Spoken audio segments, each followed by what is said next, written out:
Hello and welcome back to Umineko When They Cry, episode 36. Last time, Battler and Beatrice argued about the logistics of how Cannon couldn't be the killer, and then in the real world, they started just accusing people left and right, and they wanted to believe it was Cannon. Because, body not accounted for. But Goda and Kumasawa are also likely candidates. Now, I've had a bit of time to think about my theory for what could have happened, and it's not very good. Not a good theory at all, but that's the best I could come up with, so sorry that it kind of sucks.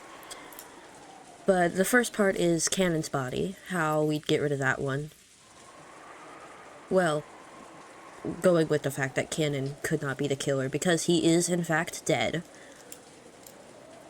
Someone killed him, and because the window is a viable option for entry and exit, they could have, tossed his body out there and no one would know because, well, they haven't been outside in a bit, and then relocked the window because it is in fact locked.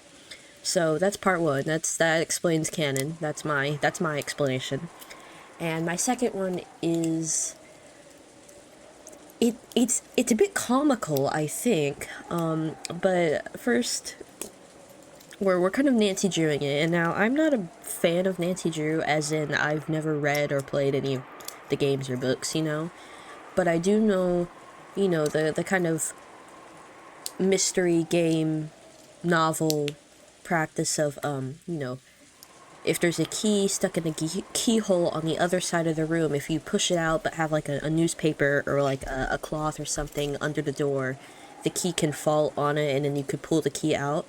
So for my logic of how the person got out of the room and being able to lock it while the thing was in there. Okay, it's not the best explanation, but they could have taken one of the servants' keys that was outside, so that's Shannon, Genji, Goda, or Kumasawa, and let's be real here. I feel like Kumasawa would be the easiest one to take a key from, because she was sleeping, so there's the possibility of, returning it. So just a hypothetical, let's ignore who we got the key from for right now. Have the key, you put it in the key, okay, no, get the key, tie some string around it. I know, this is where it kind of gets bad and the logic gets a little iffy. Tie string around it, put it in the keyhole, exit the room, close the door, put the whatever under the crack in the door, have the string also be under the door, pull the string, locks the door, because I don't know how many, turns we need to unlock this, so I'm going by just standard, 90-degree turn. Do that, then get something through the keyhole, poke it through, get that key to fall out onto the cloth, pull it out, boom, you got the key, the door's locked, return the key to whoever got taken from, or in the case that it is one of the servants who could have killed her, pocket your key back. There's my theory. Kinda stupid, but that's the best we're getting until I can think of something else. Or Battler makes a good point, and I have nothing to do but concur with him. Anyways, let's get into this. With Jessica's death, it became certain that the culprit was hiding somewhere nearby, and that they'd come for our lives if they had a chance. According to Genji-san, when tomorrow morning comes, the boat should arrive. The boat had a radio. We'd probably be able to contact the police directly with that. All of us gathered in the parlor and decided to wait quietly until tomorrow. I proposed that we should search throughout the mansion for clues about the culprit, but Aunt Rosa rejected that, saying that if we managed to corner the culprit, or maybe provoked him, it might lead to a third murder. Well, technically, that'd be like a ninth murder, because we already have 8 dead bodies, well, 7 confirmed, 1 gone, technically. But still, 9th murder. We're a little off on our math. That was probably the right thing to do. If a bunch of amateurs like us investigated, there's no way we'd find anything. Heavy on the amateur. That's me, by the way. I'm the amateur. It would be wisest to focus on protecting ourselves without doing anything unnecessary and leave it to the police starting tomorrow. We'd been tense at the beginning, but other than that, than Aunt Rosa, most of us had spent all morning watching TV and getting bored, so our sense of danger had faded considerably. When we thought about it, yes, 6 adults certainly had been killed together in the first murder. But that made it seem like some...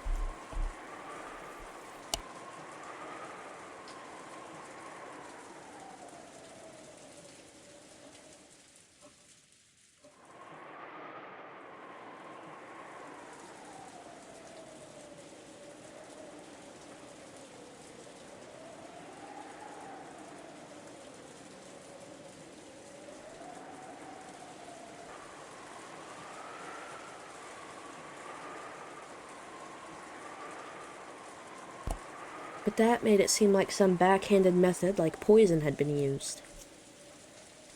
And for the second murder, we figured those two became sacrifices because they'd been unfortunately isolated from the rest of us.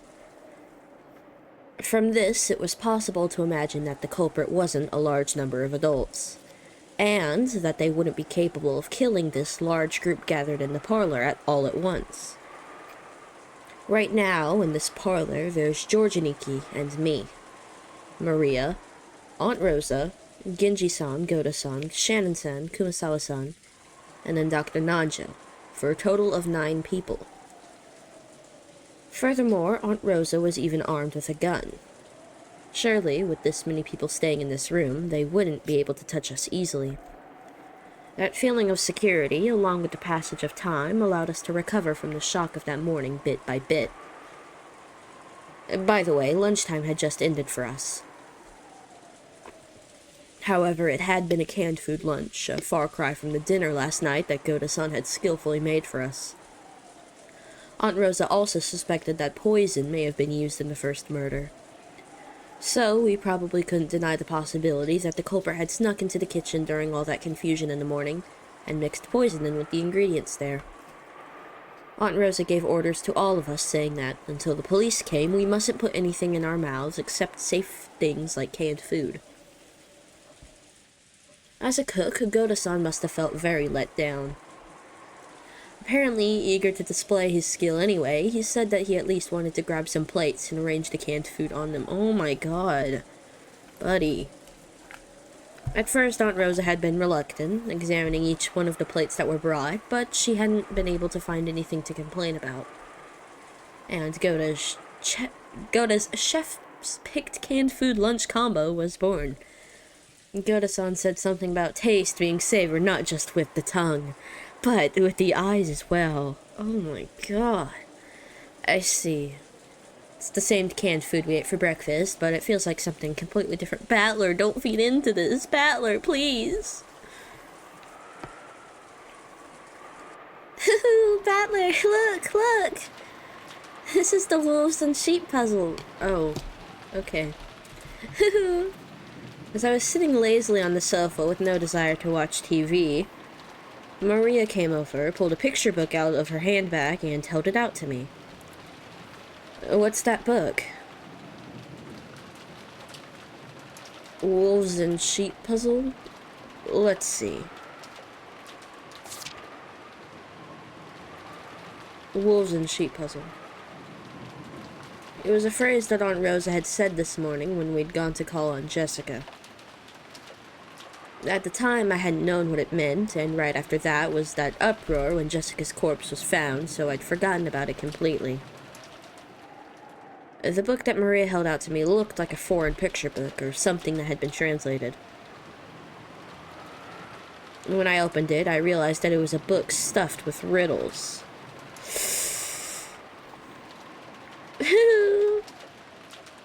So you have a few wolves and a few sheep, okay? The puzzle is how you take them to the other side using a boat. Oh, I actually know this one. Shoot, it's, what, 2 sheep and a wolf, right? You're supposed to bring the wolf... No, hold on. Because you can only bring 2 at once, right? No, you could bring 1 at once. Hold on, I'm thinking. Wait, how about it'll present it to me? I've heard of games with rules like that. So this is a version with wolves and sheep? Yes, wait, don't give it to me, because I can actually do this one. It was a very simple puzzle, passed on from long ago. Just try posing a question. On the right bank, there are 2 wolves and 2 sheep. Okay, 2 wolves, 2 sheep. There's a boat that as many as 2 animals can ride on, and using it, you have to move all 4 of them to the opposite left bank. That's the puzzle. There are 2 rules. Yes, you can't leave 1 sheep alone with 2 wolves, but you can leave 2 sheep alone with 1 wolf, right? The first is regarding the boat. Even a single wolf or a single sheep can paddle it, but it can only hold 2 animals. The second rule is regarding the wolves. When they are greater in number than the sheep in any location, they attack the sheep and it's game over. Okay. For example, at the start of the game, let's say the 2 sheep get in the boat and go to the other side. Yes. And you bring 2 wolves up. And 1 sheep gets off and the other goes back to the first bank. When it does, there are 2 wolves on the first bank and a single sheep returns there. When that happens, the number of wolves is greater, so the sheep is attacked and it's game over.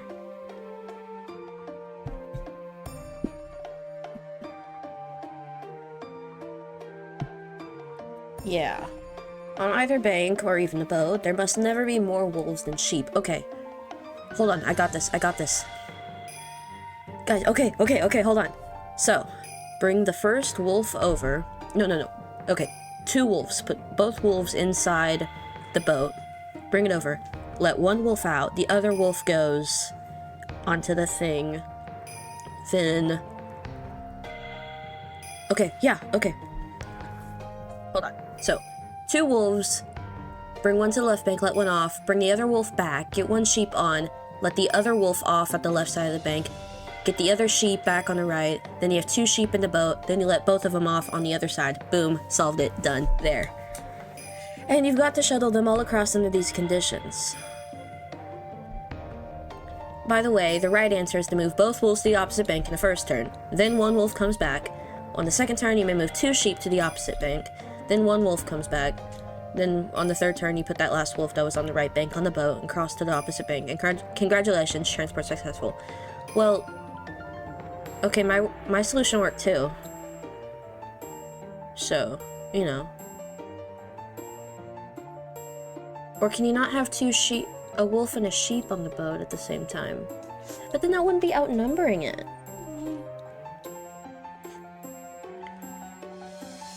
It just said if they outnumbered it, it would be there, but this wasn't outnumbering it. Whatever.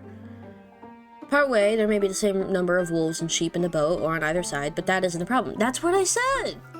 You only lose when the number of wolves is greater. Okay, so my solution worked too. This book uses wolves and sheep as an example, but lots of people probably know of this game using different characters. It looked like Maria wanted to test whether I, too, could solve the puzzle she knew how to solve. And she kept showing me different pages saying, solve this one, and this one's hard. So what was happening when Aunt Rosa first mentioned this puzzle? That's right. When we decided to go and get Jessica, we talked about how many men should go. And Aunt Rosa mentioned the wolves and sheep puzzle, saying we should all go together. Wait a sec. That could only mean one thing. Aunt Rosa was saying that there was a wolf among us. Ooh. So, was she thinking that we'd be safe if the number of wolves and sheep was in balance, but that the wolves could bare their fangs if the situation changed? Hold on, my dog wants out.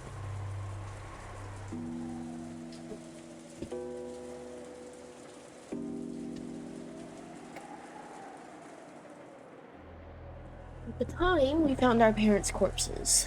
Aunt Rosa already suspected that the servants might be wolves. She'd sniffed at the possibility that, while she didn't know whether it was all of them or some of them, there were wolves hiding among them. That's no surprise. That murder scene was very elaborate. It's easy to imagine that there were multiple culprits. And because she'd reached that conclusion when we went to Jessica's room, and learned that Jessica had been killed after being alone with the servant, Cannon, it isn't hard to imagine why Aunt Rosa suspected the servant so persistently.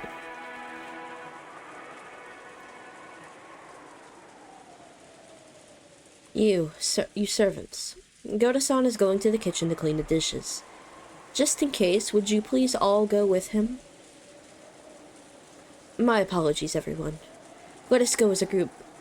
God, he's a prick. Shannon, Kuma-san, we're going.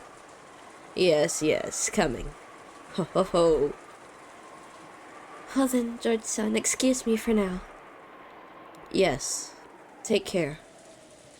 It kind of reminds me of, the game Raging Loop. Just the wolf comparison. Now, I haven't played Raging Loop, but I did watch a video on it several times. So, I'm pretty familiar with that game. Well, there's sheep in that game, too, so... Aunt Rosa, could I go as well? George, you'd be outnumbered. You'd be murdered. I'm sorry, but would you remain here, George-kun? There's something I want to talk to you about. Is that so? Sorry, Shannon. Anyway, take care. Don't be alone. Yes. I'm sorry, Dr. Nanjo. I wanted to consult you about something. Yes, what could that be? The servants put the dishes and empty cans on the serving cart and started to head out into the corridor. Behind them, Aunt Rosa was talking to Dr. Nanjo about something in a small voice. Understood. I will go. Yes, I'm counting on you. Dr. Nanjo closed the book he had been reading, rose from the sofa, and followed after the servants. Aunt Rosa stuck her head out into the hallway, and after seeing they were completely out of sight, she closed the door and spoke. Don't trust them. Listen up, everyone. With that, everyone here is an Ushamiya. Yes, that's true. So you're saying that you've chased out all the wolves, Aunt Rosa? That one sentence, Aunt Rosa's gaze grew sharp. Apparently, she had picked up on the sarcasm.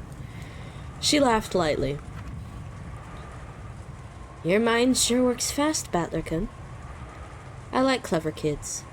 It means there's less to explain. Battler's smart? Oh my god, Maria! Give him a break. He's stupid, but come on.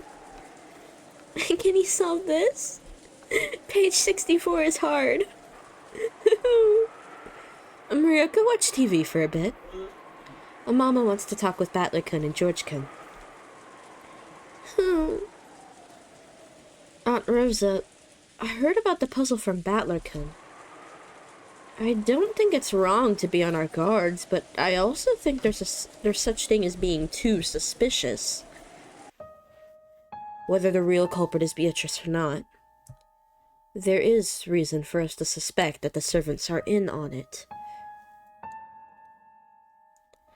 In the first murder, where Nissan and the others were killed, they were treated very brutally, right? I suppose. I mean, brutal? Really? No, I'm kidding. That was awful. Did that look like something that could be done alone? Maybe the mystery guest Beatrice-sama worked all night and did it all. And what about the master key in the door to Jessica's room?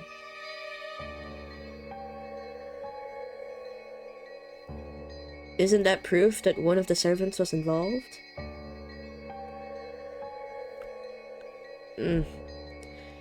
Only the master key could have locked the door to Jessica's room. So we can only suppose that one of the servants did it. No. Wait. Spin the chessboard around. We've got so many different logic systems going on, it's getting quite funny, actually. Like, because we got the, chessboard spinning, now we got the wolves and sheep thing. Well, there was another one, but it's eluding me right now. That's strange, Aunt Rosa. After killing Jessica, why would the culprit go to all the trouble of locking the door? To create a lock to a mystery. The fact that it was locked made it inevitable that the owner of the master keys would be suspected. Because magic, Battler, because magic. There was no reason for them to go to all the trouble of locking the door. That's right. It's just as Battler says. There was no need for them to go to all the trouble of making themselves look suspicious. Yes, that's an interesting thought. Of course, I also thought that. If that's the case, then the person who locked it and wanted to cast suspicion on the servants, and locked it without a master key. But that's impossible. Right? No. See, as seen in the game, Scratches. Yes, that is in fact why I learned about the key thing. I was not Nancy Drewing it. But the door was locked, but you're able to unlock the door by doing that keyhole trick, so that does work, technically. Or at least I'm gonna think it works so I can think I'm smart. That's right. If there existed some trick that could lock that door without a master key, that would make this a great disguise for casting down the servants. But we know there's no way to make a false key. Well, there is a way to make a false key, but that's not what happened because Beatrice spoke it to us in red. If the culprit's goal was for us to isolate ourselves from the group so that they could attack us one by one, this trick would also be effective at giving rise to paranoia. But there was no way to lock that door without using a master key.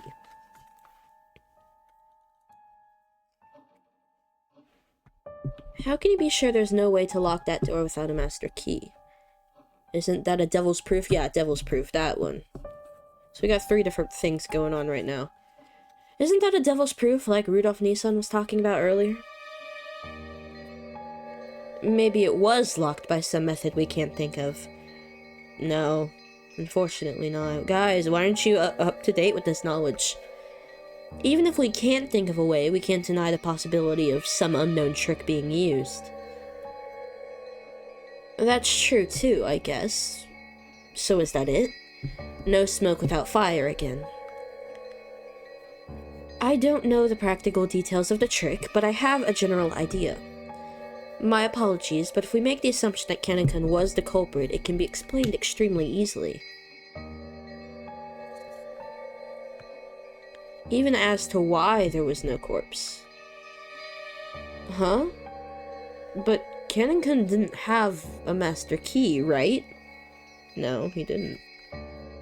Putting aside the other servants, at least Kanekun shouldn't have been able to lock the door. I see. So that's why you told us to search in the closet and everywhere else right after we entered Jessica's room. Yeah, no, when I was thinking of my theory this morning, I was like, I thought, oh, what if they're under the bed? But then I remembered that they looked under the bed. So couldn't it be like, that one Pink Panther episode where they're in the mall and the Pink Panther's hiding from the security guard, and so he hides in the lion rug? Wait, did he hide in the rug or did he pretend to be a rug? It's been a while since I've seen it. Aunt Rosa, your mind works faster than I would have guessed from how you normally act. Oh my god. The brain speed of a little sister is always the big sister's -1. Right now, there's no one I need to worry about offending, which is certainly a relief. Georgianiki realized she was referring to Aunt Ava, and seemed a little uncertain about how he should take that sarcasm. I'm sorry. Could you explain it so even I can understand? Kanekun's master key was in Jessica Chan's pocket, closed up inside a closed room. After the door was locked, it should have been impossible to put it in her pocket from outside the room no matter what trick he used. A really, really long wire. You attach it to the end and kind of just like finagle it around until you manage to get in the pocket. That's not it, Nikki. If it was done the way Aunt Rose is thinking of, this trick could only be used by Canoncon. Plus, the door could be locked without using a key, while the master key was still in Jessica's pocket. And it would also be a result in his corpse disappearing. How? How could he lock the door without a key? It's simple. George Kun, when you return home, you lock the door, right? You twist the knob, click, and you're done, right? Huh? Could it be... No, but... Canoncon was nowhere to be found. Looks like you've got it, Aniki. I don't. That's what Aunt Rosa was searching the room for. She was searching for Canoncon, who had locked the door from the inside and stuck the key in Jessica's pocket. Before hiding somewhere, waiting for us to walk right past him. It's the simplest kind of closed room trick. It meant him hiding inside the closed room after the murder was committed. Then, all he had to do was get out from after those who discovered the body left, and the closed room murder would work perfectly. When we searched that room, we didn't find anything. But for all we know, that room might have a hidden passage that only the servants know about. No, they don't. Thank you, Beatrice. We don't know where such a thing might have been hidden, but if we assume there was such a passage, we can conclude that it was impossible for everyone but him. Well, about that line of reasoning, I thought of that too at the very beginning. It's the kind of reasoning I hate the most, so I wanted to destroy it right at the start. The Canon was killed in this room, right? You apparently suspected that Canon was the culprit, so you made me repeat this to destroy that possibility right off the bat. Yes, I understand. So this is what I thought next. I made a theory that there were actually 3 people in that room. Jessica and Canoncon were victims, and the culprit, the guest Beatrice, was also there with them. You wanted to make it the human me who committed the crime without using magic. I see, a bizarre theory that suits you perfectly. I guessed that you killed those 2, then locked the door from the inside. And that you carried Canoncon's corpse away using some secret method that normal people wouldn't notice. In other words, you used the secret door to escape. But you told me it in red. You said no kind of hidden door existed in that room. Indeed, there can exist no secret passages that you all are not aware of. Was it Knox who said it, or was it Van Dien? It seems that in mystery novels there must never be hidden passages. I simply followed that etiquette. Etiquette. Did I say etiquette? Did I seriously say etiquette? Oh my god. Kill me now. So, even without having to thoroughly search the room, a famous detective could conclude that no secret passages exist. Humans playing detective have it so easy. Damn you, talking so big. Thanks. Thanks to the mighty witch being so diplomatic, I get to conclude that the room has no hidden doors without searching the whole thing. Indeed, there are no hidden doors in this room. There is no way to get in or out other than the door and the windows. Which means that the theory Aunt Rose is so confident in is wrong. Also, annoyingly, it's impossible to disprove her theory. If you, the witch, say there are no hidden doors in red, then it's settled. However, no matter how much a human like me tries to argue against her, Aunt Rosa probably won't accept it. Humans can't prove there's no hidden door. It's a devil's proof. Damn. Sure is convenient being a witch. No way. To call Canoncon the culprit because of a hidden door we don't even know exists. I can't accept that. If you can't accept it, then find me a different theory that's more convincing. There is none. Actually, I have one. It's a little nonsensical, but it could work. I've been thinking this whole time. There's no other option. George Kun, you and Shan are close. right? I imagine that's why you find it so hard to accept that all the servants are culprits. Even I don't want to believe that Shan is in league with the culprit. But whether they're all in it together or not, there's definitely a culprit. Or maybe an accomplice in that group. That point alone is something you absolutely need to understand. If you guess there were wolves besides Cannington, does that mean the uproar you caused by accusing Cannington and Jessica's room was to gauge the reactions of the other servants? Yes, that's right. As a result, I began to suspect them even more.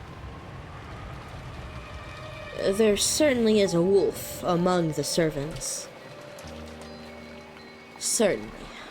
And, just like in the wolves and sheep puzzle, while they may be docile most of the time, they'll surely attack if they get the chance.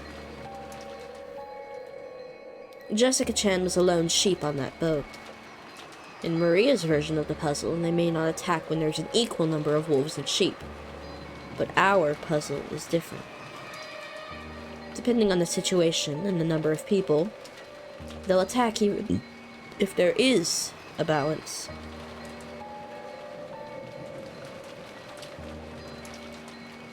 Just like when Jessica-chan was killed. Then there's something that makes me mad. If that's true, then when you made Shannon go to the kitchen, you put her in a dangerous situation, didn't you? Yeah, you know, she did do that. That's kind of cruel and unusual. We should go to the kitchen right now, too. No matter who may or may not be a wolf. If staying together means we remain in balance, I think we should keep it that way. Shannon-chan went to see father along with Genji-san. At that time, she was supposedly isolated, but she wasn't killed. Was it because Genji-san wasn't a wolf either? Wrong. It's because they were both wolves. Shannon isn't the kind of person who would take part in a crime. I can't let a comment like that slide, not even from you, Aunt Rosa. I demand that you take back what you just said. I hate saying this in front of Aniki, but the way you're arguing, it feels just like something Aunt Ava might say. Crazy. It's like you're automatically assuming that you're right unless we can counter your argument. It looks like you can't fight against your own blood after all, Aunt Rosa. Even I can't think of myself as very praiseworthy right now. But guess what? I'm a mother. I'd become even a demon to protect Maria's safety. I really wish I could shut myself away somewhere alone with her. What, and then hit her some more? But I also plan to act as a mother to you two. Right now, you're practically my children. Even if you aren't my own, I won't forsake you. No matter what. Huh. Well, thanks for that. I just wanted to warn you not to be careless as your mother. Stay where I can see you at all times. I will protect you. And at the same time, you'll be observing us to make sure we aren't wolves. Yeah, thanks a lot for that. Can you, Aunt Rosa, prove that you aren't a wolf yourself? Yes, I can. That's a quick answer. How? With this. Cocks the gun. This is my proof. Aunt Rosa lifted her gun and pointed the barrel at me. Oh my god, Rosa. But it was only for an instant. She immediately lowered the gun, laughing impishly. Oh my god, no! Hello? But to me, the time I spent staring down the barrel of that gun felt like an eternity. How does that gun prove that you weren't the culprit, Aunt Rosa? Think about it. I have restraint. What if I were the culprit? Would I really give up the once-in-a-lifetime chance I got when the servants left? I could just shoot you, bang, and think of a fitting excuse later. What? What would the excuse be? Oh, he looked kind of suspicious, so I had to take care of him. something like, Beatrice appeared outside the window and started shooting at us.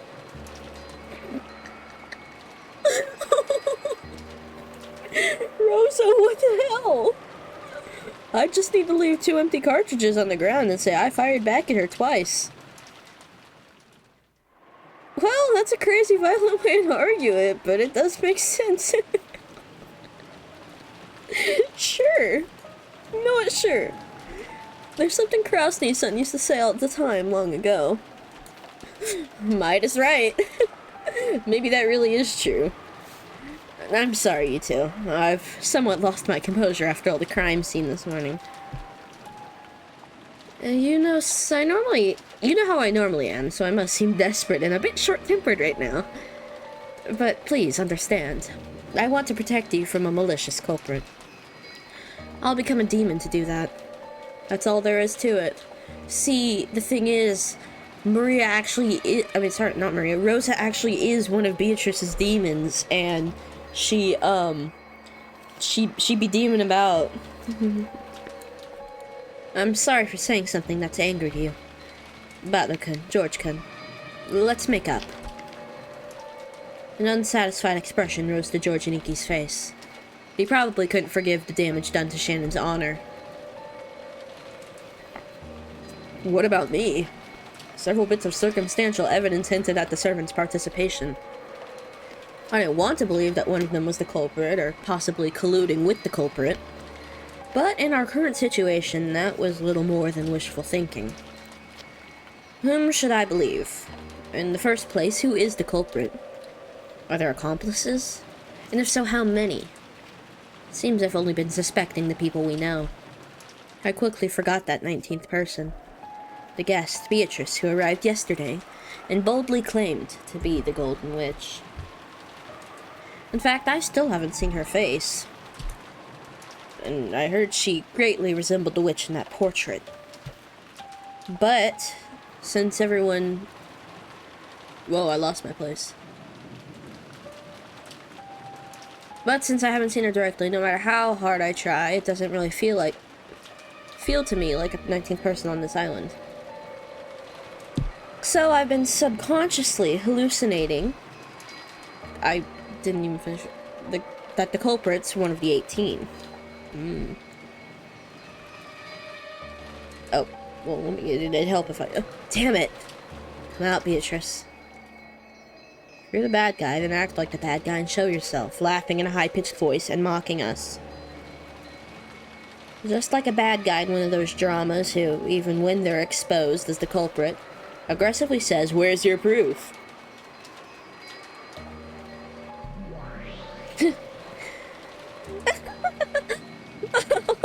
Where's your proof?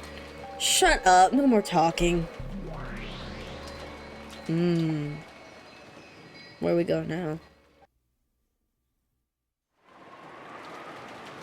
Oh, servants, I presume?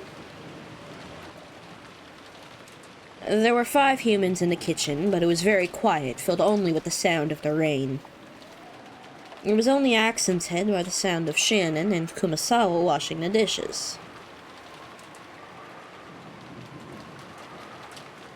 Goto was using the leftovers from breakfast and lunch as ingredients for soup. Soup. What kind of food have they been having? Rosa had suspected that poison might have been added to the food, so they decided to eat canned goods, but it hadn't been too satisfying. But Goto thought she was being too cautious. So he was spontaneously creating a soup to be served only to those who wanted some. Shannon and Kumasawa were washing the dishes that the food had been arranged on. On the inside, they thought maybe Goto should wash them since he'd been the one who wanted the food arranged on plates in the first place. But they left their complaints unsaid for the time being. Ugh, I hate that guy. Wait.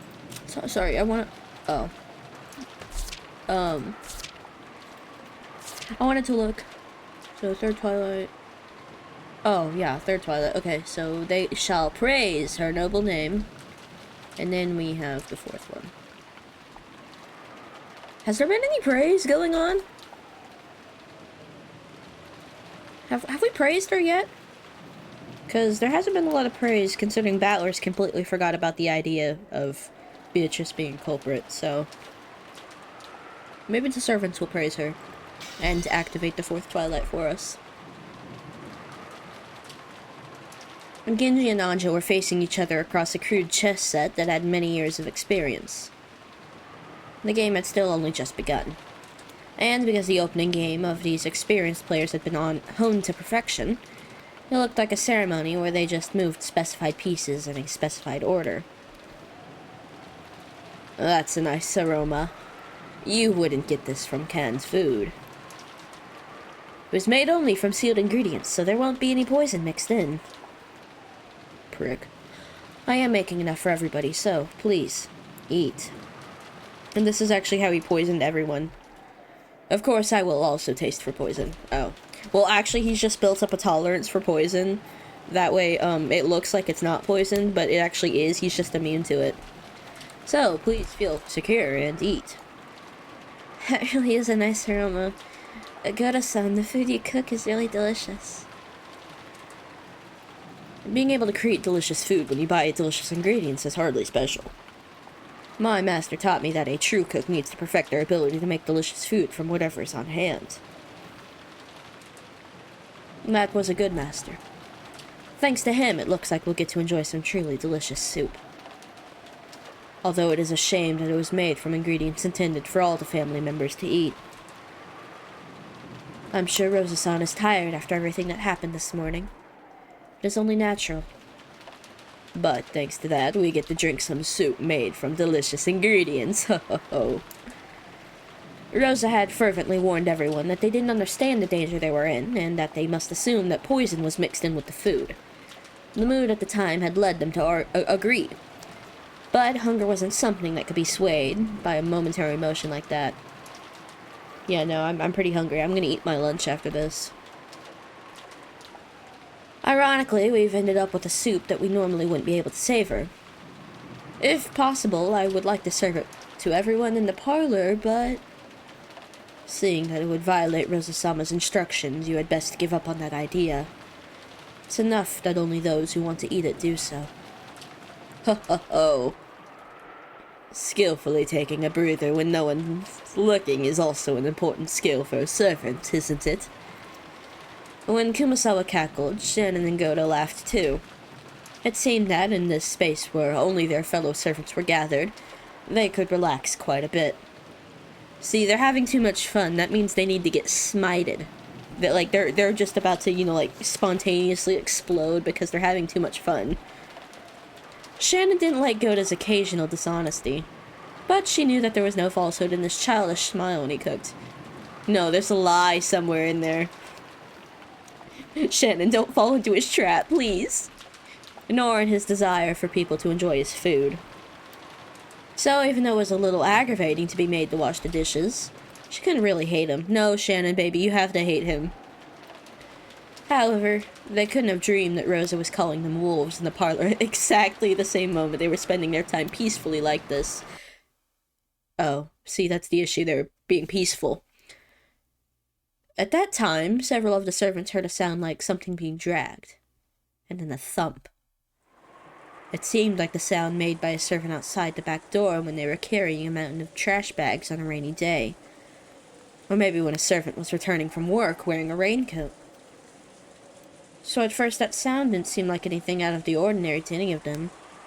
But then they remembered that all of them are accounted for. But they soon realized. Right now, everyone was either in the kitchen or in the parlor. So who could possibly be at the back door? As the servants all looked at each other, they checked to make sure that each one of them knew what that sound meant. Who could it be? The servants knew the mansion's layout well, so they understood how incomprehensible it would be for someone from the parlor to actually go outside in this typhoon, go all the way around, and come up to this back door. Then, was it Kenzo? They couldn't imagine that Kenzo, who never left his study, would dash out into the middle of this typhoon and come to the back of the house, where only low-class people ever entered or exited. That wasn't our imagination, was it? Whoa, whoa, whoa, whoa. Shannon and Kumasawa drew closer together, fearfully looking to the back door, or looking at the back door. Who is it? As Goda fearfully approached the back door, he called out, and his eyes flashed towards the butcher's knife that sat in a nearby sink. He didn't pick it up yet. You know, big mistake, buddy. You're definitely getting killed. Because there was still a possibility that this was a member of the family. However, that possibility was impossible. There was no response from across the door to Goda's initial question. Maybe his voice had been so quiet that it hadn't reached through all the wind and rain outside. Genji-san. Yes. Stand back, Dr. Nanjo and the women. Who in the world could it be? Genji took a knife with a classical design from a stationery box placed near the chest set. It was something to be used instead of a paper knife to open envelopes for a statement of delivery and bills. But it was still a knife, so the blade on it could injure someone. Genji's actually a secret sleeper agent and knows how to kill a man in more ways than you can count. Genji hid it in his sleeve with a well-practiced motion. Okay, yeah, clearly he does have some kind of, like, spy training or whatever. Then he approached the back door himself, giving Goda a silent nod. Goda cautiously approached the back door and slowly started to open it. Uh-oh.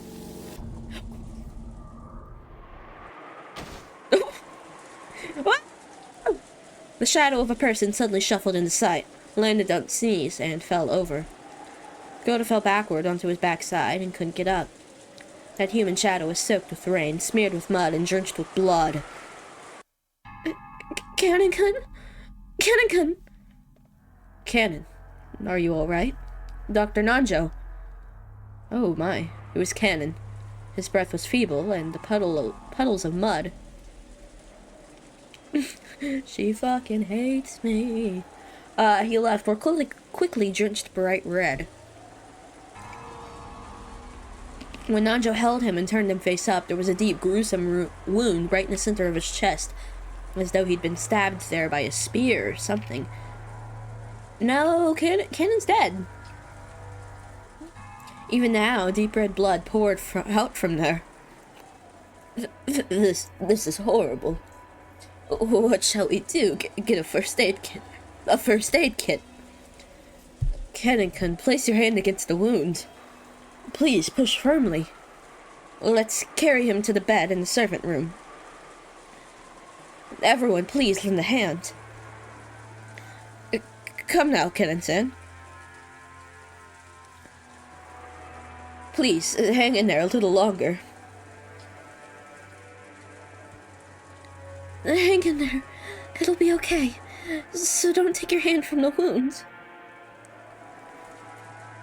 At any rate, let us carry him to the servant room. Kumasawa, inform Rosa-san that we have found Cannon. Wait, not Rosa-sama. Please, wait. Cannon-san said not Rosa-sama. What do you mean, Cannon-kun? This is not time for that. There is no time. This is no time for that. Let us quickly carry him to the servant room. Kumasawa, do not tell Rosa-sama yet. We will do it after we hear the situation from Cannon. Yes, eek. He had told them not to tell Rosa, right after appearing in this state. This could only mean something very disquieting. An eerie anxiety rose to their faces. Come now, everyone. Let's hurry and carry him. Quickly, quickly.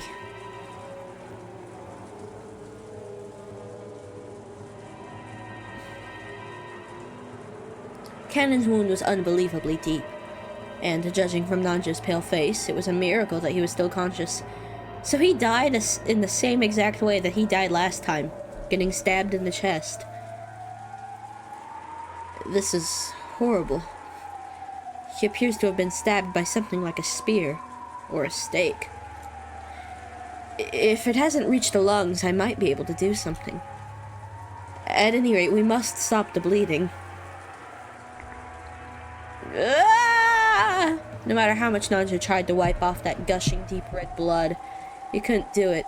He couldn't wipe it all away. And each time the wound was aggravated, causing Cannon to cry out in anguish. Cannon, hang in there, hang in there. Dr. Nanjo, here's a new towel.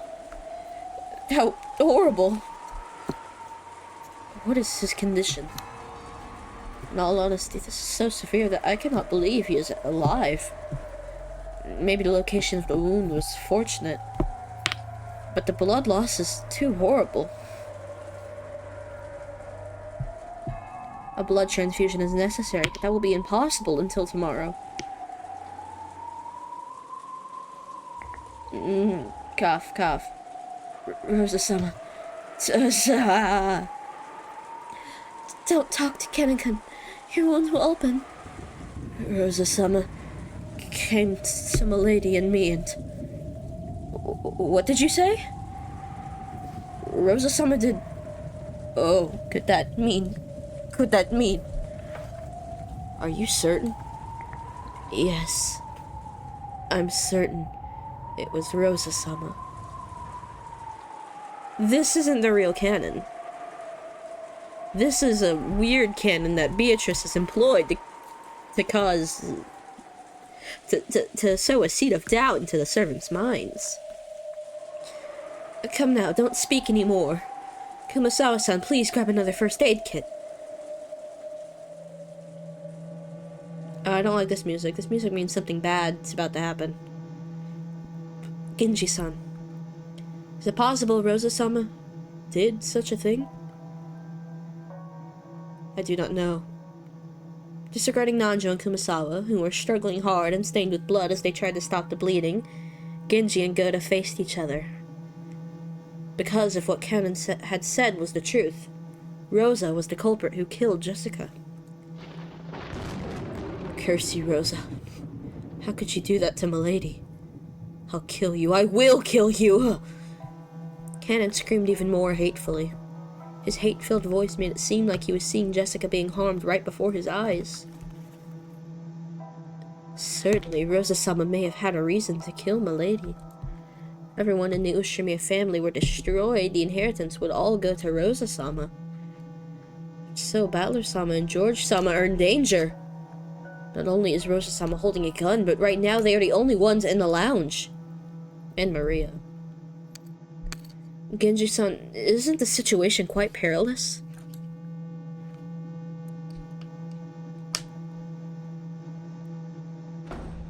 Shannon suddenly ran out into the corridor. Her expression was complex and tragic, as though she didn't know what to believe.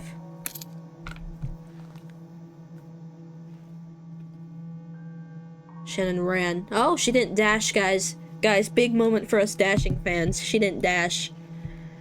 To where? The inside of the mansion had been scrupulously cleaned, so it probably wouldn't be easy to find. She might find it if she searched the rose garden, but they'd probably all been lost in this wind and rain. That's right. The boiler room isn't cleaned very often. She went there. She might be able to find it. Shannon ran downstairs to find that in the underground boiler room. What could it be? I don't know, actually. I don't know what she might be finding. Did some medicine take effect at the brink of death? Was Cannon finally beyond feeling pain? For the time being, at least, Cannon's painful gasping had subsided. Nonjo apparently didn't view this as a very good sign, and he didn't let his eyes off Cannon for a second.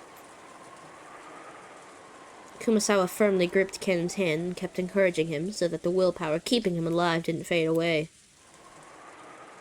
Genji and Goda seemed uncertain how to respond to the truth Cannon had risked his life to deliver. Rosa-sama's gun surely only has 4 or 5 shots loaded, so she can't kill all of us, you know. That's no small number. But loading cartridges into a Winchester should require a lot of practice. She might be able to get one shot off, but if everyone attacks her at once, we should be able to take the gun from her before she shoots again. We may have a doctor on this island, but we have no access to medicine and no hospital. The location of that shot is bad. That person will die. I understand that. But more importantly, if we don't move quickly, there's a chance another crime will occur. It seems to me that Rosa-sama managed to cleverly chase us out. Maybe George-sama and Battler-sama are being killed right now. Oh. Ho ho ho. Our foe is so dangerous, wouldn't it be better if we didn't provoke them too much? But tomorrow is still a long way off. We can't even imagine what strategy she might use. Genji-san, we should take action first. If we can at least steal the gun under some pretext, it might work out. There are 4 or 5 cartridges, are there not? That means there aren't enough to kill all of us. As long as we don't carelessly provoke her, surely even Rosa-sama wouldn't be that rash. No. She said it. She said she'll massacre all of us. Cannon, who they thought was sleeping quietly, suddenly started talking brightly. Almost as though he'd been awake this whole time and had suddenly opened his mouth. Cannon looked firm and steady, which relieved Nanjo a bit, but considering the depth of that wound, he couldn't wipe away a certain creepy feeling. He knew because he was a doctor. After losing so much blood, Cannon might easily have lost consciousness. And yet, somehow, he was still intensely aware of his surroundings. Was it youth? Or was it tenacity? Sometimes the power of human life surpassed common knowledge. I like this track. While stopping the bleeding, Nanjo had groped around a bit inside the bleeding hole with tweezers, making sure there were no foreign objects inside the affected area. And the great depth of the wound had shocked him. It had certainly reached as far as his lungs. And yet... No, but... the fact that he's still alive is wonderful. But Cannon had spoken clearly. He'd hatefully stated that the one named Rosa made this wound, cursing and raging over and over and over. Oh! I knew it. I knew it. I knew this wasn't the real Cannon. Hold on. Yeah. I knew it wasn't the real Cannon. This is some fake Cannon. She wants to kill everyone by any means necessary before the typhoon passes so that she can have the master's wealth all to herself. She told me that clearly. Damn, what a person. Genji-san, what should we do? Are there any weapons we can... I find it hard to believe. To think that Rosa-sama would say something like that. Genji-sama, it isn't a question of whether you believe or not. She told me. So, are the red eyes for our benefit? Because why is no one commenting on them? Oh, he's bleeding out. The blood must have leaked into the eyes. I heard it. Why won't you believe me? Don't get up. You'll harm your wound. Cannon sat up on the bed, speaking to Genji, who didn't seem to be willing to believe Cannon's story. She'll definitely kill all of us. She must have killed everyone in the parlor by now. If we don't kill her first, we'll definitely be killed first. Okay, this like secret Cannon is like gonna kill everyone. This evil Cannon. He's gonna kill everyone in this room for real. Just like how I was killed first, everyone will also be killed first. Kill or be killed. Kill or be killed. Kill or be killed. Cannon-san, does that really not hurt? Oh, this is nothing. Okay, buddy. What do you mean it's nothing? It really isn't a big deal. It doesn't even hurt anymore. It's really nothing. As Cannon said that, he began to untie the bandages that had been painstakingly wrapped. The gruesome hole in his chest was immediately exposed. Cannon-san, you mustn't do that. Lie down, quickly.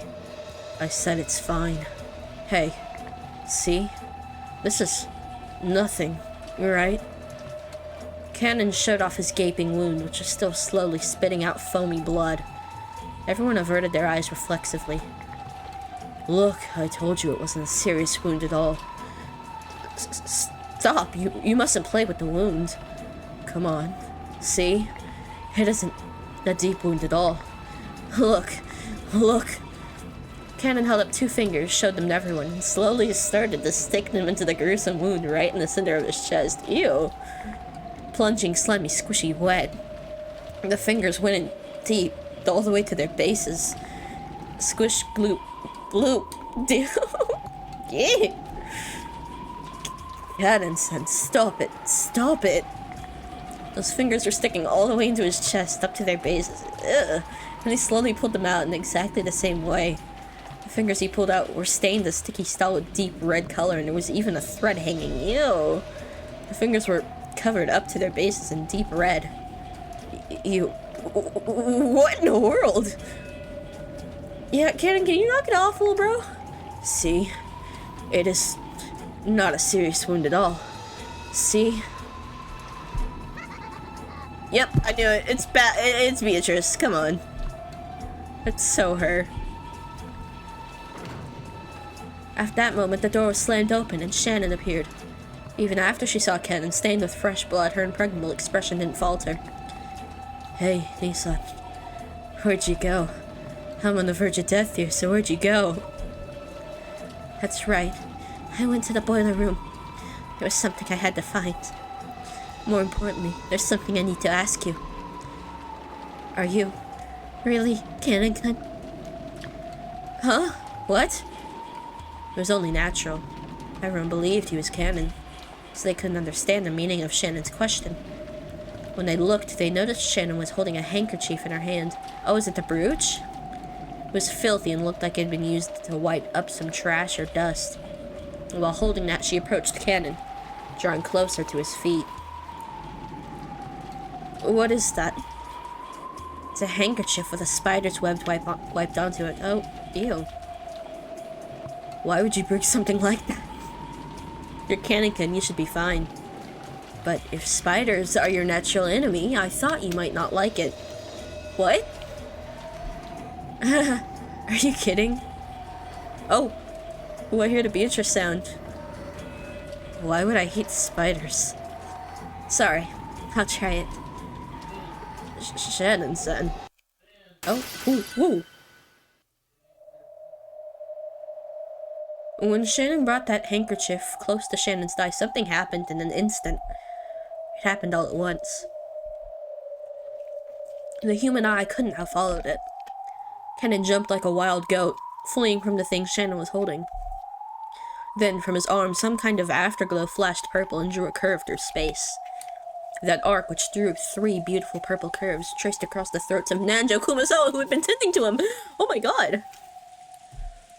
And in an instant, Nanjo and Kumasawa's throats opened like gaping mouths, and the blood really started spewing out. Okay, I was joking about him killing them. The 3rd purple curve should have traced across Shannon's throat, but Shannon wasn't there. Because Genji, who had been behind her, wrapped his own arm around Shannon's neck and pulled her back. This all happened in an instant. No! You couldn't have taken Goda too, at least? Come on! In the instant it took Goda to think fast and an attempt to understand the scene, the frozen moment in time shattered. Blood was gushing from Nanjo and Kumasawa's torn open necks. Cannon jumped and kicked off a picture frame that had been hanging from the wall behind them, springing forward just like a cat and aiming for Shannon's throat again. But Cannon's target once again disappeared from in front of him, because Genji had pulled Shannon again, and the 2 of them had fallen to the ground in a defensive crouch. Gosh, Genji's kinda OP, bro. Nice reflexes, you senile old furniture. Goda. Oh! Even Goda was no fool. Even though he couldn't fully understand what was going on, he at least realized that if this cannon wasn't seized, his own life would also be in peril. He sprung at Cannon with his huge body, pushing him up against the wall with all his weight and physical strength.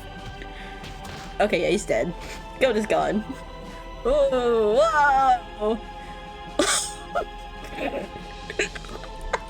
Let go, fat ass.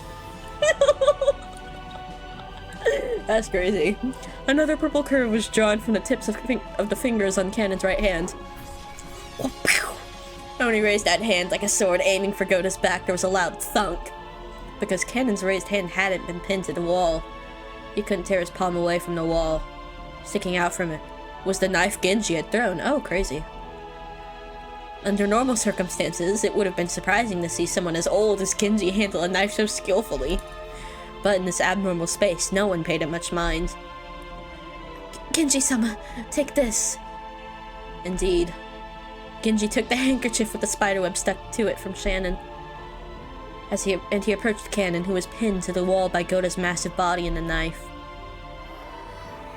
Stop it. Keep that away from me. Stop it. Stop. Yeah!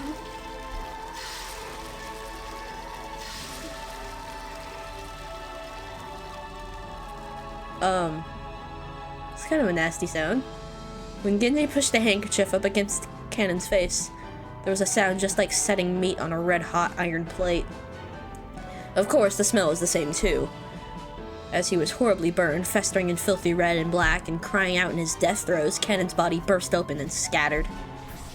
Oh. It was almost as though a balloon filled with gold leaf had popped.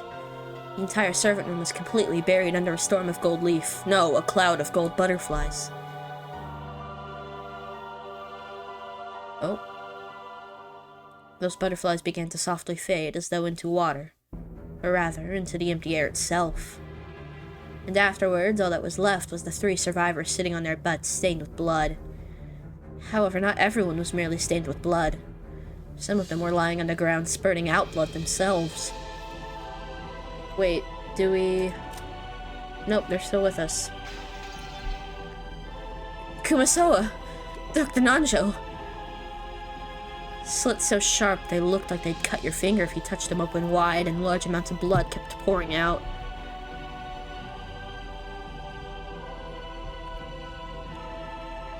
What was that just now?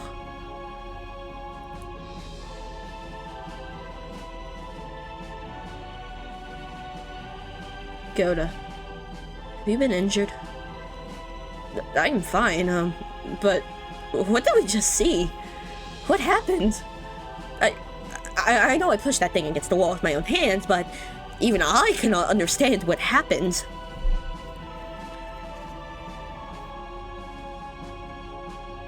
Gota looked at his own hand.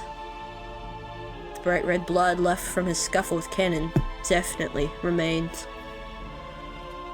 And yet Cannon was nowhere to be seen. Because he had disappeared. He had transformed into gold butterflies and scattered. Gota kept screaming alone without a clue about what was going on. Oh, okay, yep, they have been added. So, oh, Servant Kumasawa died in the servant room, her throat sliced open by a sharp blade or something similar. The finishing touches are yet to come. Family Dr. Nanjo died in the servant room, his throat sliced open by a sharp blade or something similar. However, this alone is not enough. RIP. Should have been Gota, but oh well. As Genji watched over her, silent as always. Oh. Okay. That was crazy.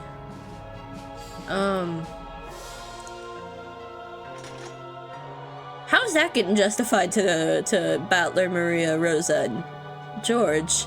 Oh, what time is it? A little past 1:15? 1:17? That's crazy. I am gonna end it off here today, though. I hope you enjoyed this second episode. Oh. Yeah, this is gonna be some reaction, but... we'll see that one next week. Thank you all for watching. Hope you enjoyed. And I'll see you around. Bye!